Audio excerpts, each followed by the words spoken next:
him in the NBA as soon as I don't possible. think he's ready for the NBA. He needs to stay. I don't think he is either, but I want to see him. I love his energy. I want to see him just like he's going to be one of those guys that's going to go up against Durant one night and just try his best to lock him up. Maybe he only holds him to like 24, but he's going to just like give it his all. It's going to be so great. The only other big name that I saw staying was Charles Bassey. He's a 5-star from Western Kentucky. He had kind of a slow year this year. He was supposed to be a first-round pick like early in the year. He had a bad year at Western Kentucky. If he turns it around, they're going to win the Conference USA easily. Old Dominion won it this year. I would say Western Kentucky's an easy favorite for that conference.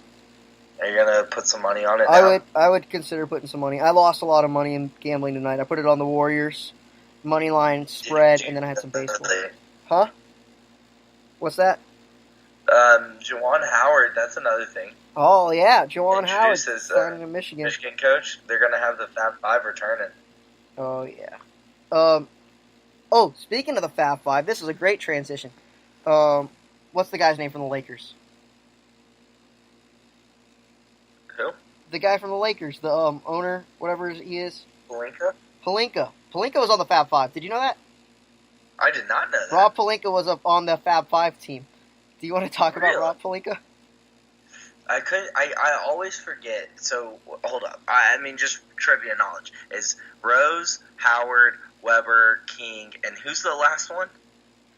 Juwan, Chris Webber, Jalen Rose. I don't know. Who is the other one? It's King and... Who is the other one? Forget him. I don't know. I don't think that guy went to the NBA, but... The only three I really remember from that team is Juwan Howard, Jalen Rose, Howard, and Weber were the big guys. But I always forget the fifth, and I feel like I should know it better. But whatever. That was a ridiculous team that just... They never won the finals.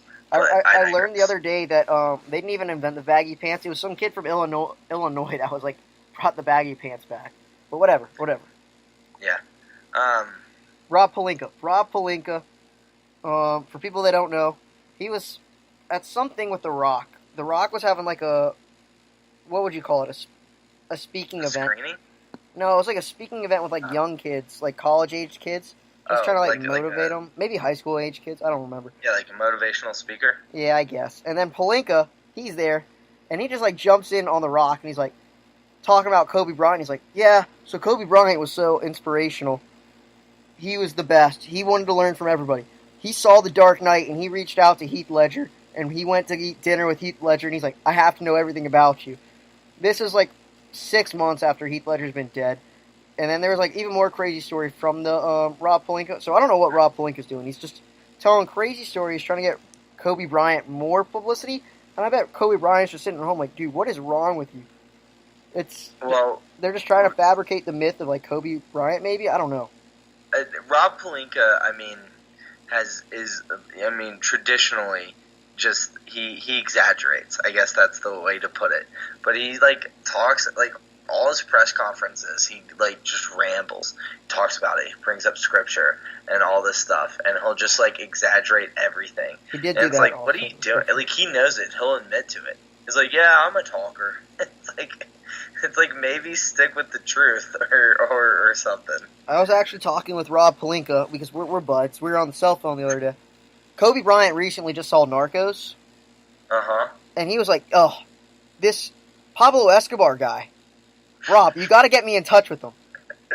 I want to learn about him beforehand. I want to learn everything about this Pablo Escobar guy. I need to learn how he created this business out of nothing. His breathing techniques, how he stays so calm and focused. So Kobe Bryant went to Colombia. He ran halfway there, swam the other half, and he just met up with Pablo Escobar. It was a dream come true for him. That's why Kobe Bryant is what he is, what I've heard. I believe it. Yeah. Did Rob Pelinka, was he on the phone with you the other day? Was he on the phone with me? Yeah, did he talk to you at all? He has your number, I know that. Oh, yeah, I mean, we talk. Yeah, he told me about this one story about how Kobe Bryant went up and he played one-on-one with Yao Ming, and he was like, small Kobe Bryant against tall Yao Ming, and he loaded up a basketball in a sling, spun it around his head, threw it at him, hit Yao Ming right in the forehead, knocked him out, and then dunked over him. Whoa. Yeah, he's telling me a story about that. Whoa. Whoa. Nothing about like any individuals that motivated him or anything? No, I don't think so. Oh, I couldn't think of any other good any good jokes to make about it, about like someone like that. But anyway, Rob Pelinka, dude, what is going on with him? I mean, here's the thing. I almost hate talking about it, and I don't want to do it, because if you turn on ESPN, Lakers 24/7, and this whole, it's like, I guess it's cool watching them, struggle instead of watching them be good. But it's like, it's just 24-hour, and then with all the Magic Johnson stuff and all this, it's just like, oh my gosh, it's going to plague the offseason. That and the Anthony Davis stuff. And it's like, I'm over it. Get your next superstar. I don't care who. Get your next superstar, do your moves, and then, win some games, and then we can talk about the Lakers. Yeah, I don't know. It's just, I mean, the Lakers haven't been good in a long time, so. Yeah, I mean, when's the last time they made the playoffs? Was it that 09? Not the 09. 08? I mean, did No, 08 when they won the 12. finals? 12? That last Dwight Howard season? I don't remember the last time they made the playoffs, honestly. I think it was 2012 with that Dwight Howard That's season. so long ago. That's so long ago. Yeah, I don't think they made it since. Anyway, I gotta take a break. I gotta go have dinner with Heath Ledger.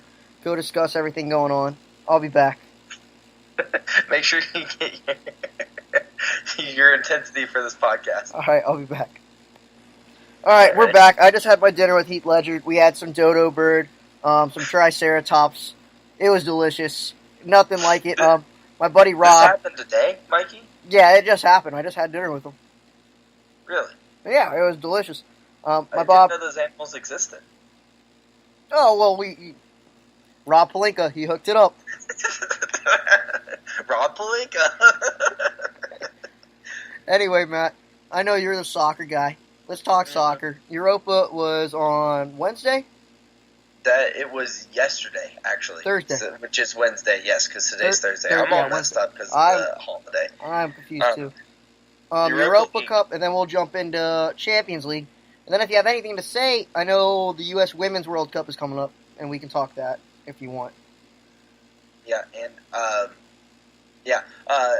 so Europa League, Chelsea beat Arsenal 4-1. By the way, in the Europa League and the Champions League, all four teams are English teams, which is, I mean, it's good for the Premier League, I guess. But Chelsea beats Arsenal 4-1. I thought the most interesting thing from this, Eden Hazard gets 2 goals in his send-off. He's definitely leaving. He said, it's time to try something new. And he said all the time, he's leaving. He's done. So, it's a good way to end it. A little bit of silverware. And then the other thing I want to say, they have a player, Pedro, who currently, the different things he's won in his career, he's won La Liga, he's won the Spanish League, he's won the Champions League, he's won the Copa del Rey, the Spanish Super Cup, he's won the FA Cup, he's won the Premier League, he's won the Europa League now, he's won the Club World Cup, he's won the World Cup. He has 26 trophies in his cabinet. Well, a very impressive career. Is he the Bill Russell of soccer? No, because he was never the best player on any of those teams. But he's the Robert Horry. He's the big shot Bob. That's big praise. Yeah, he's just he's on winning teams. So shout out Pedro, I guess. So Eden or is it Eden or Eden? Eden Hazard. Eden Hazard. You made it seem like he's talked about retiring a lot. Is this something he's done? No, he's not retiring. He's going to Real Madrid. Oh, I thought I understood it as he's retiring. No, he's not retiring. He's going to Real Madrid, and he's been linked to Real Madrid for the past 3 or 4 years. And then this year, halfway through, he was like, "Yeah, I'm going." He was like, "I'm leaving."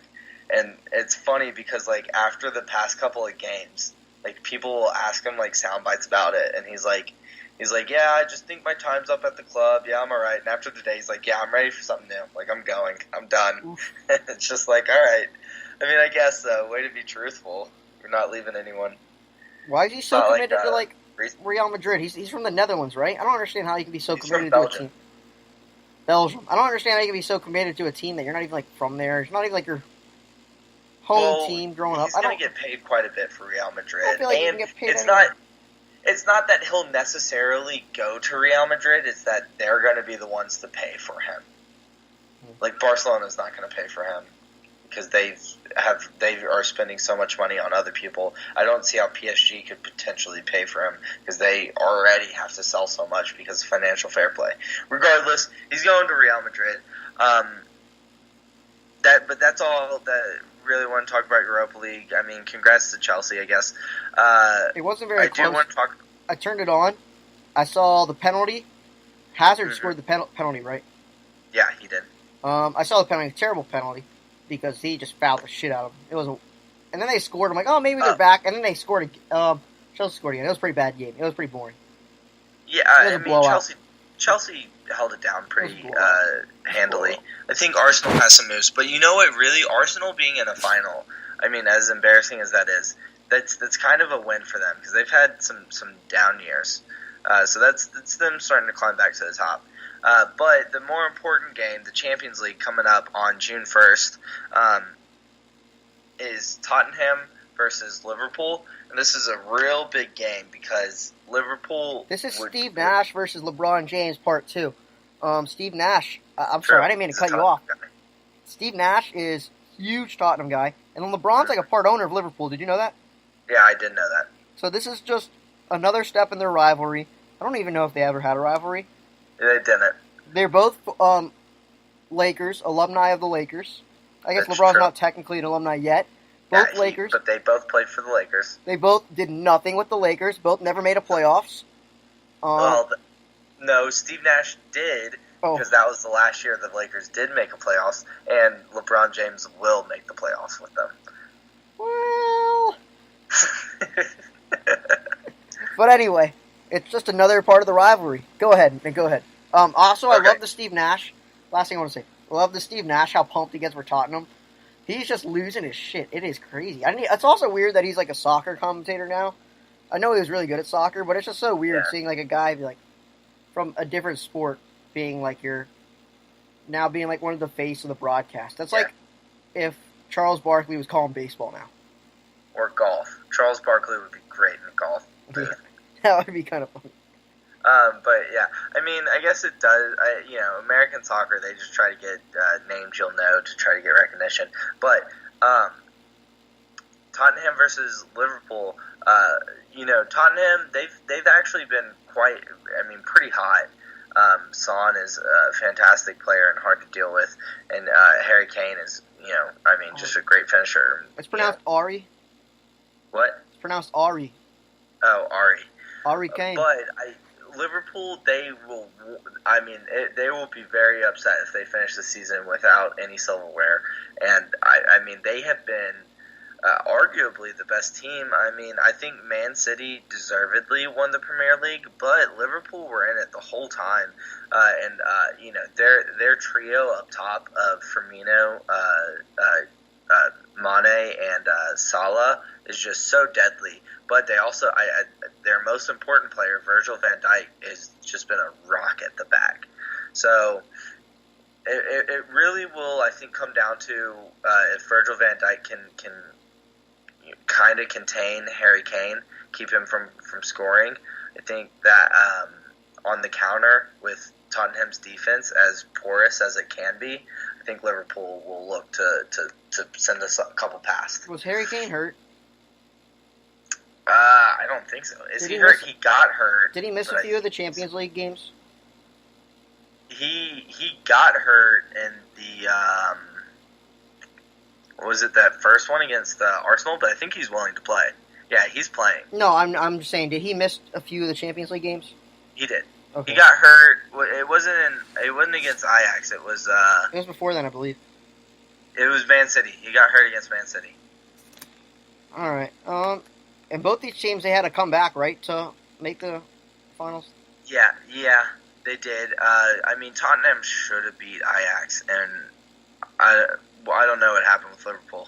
Wasn't I? We don't need to talk about it. Oh yeah, Barcelona was up like 4-0.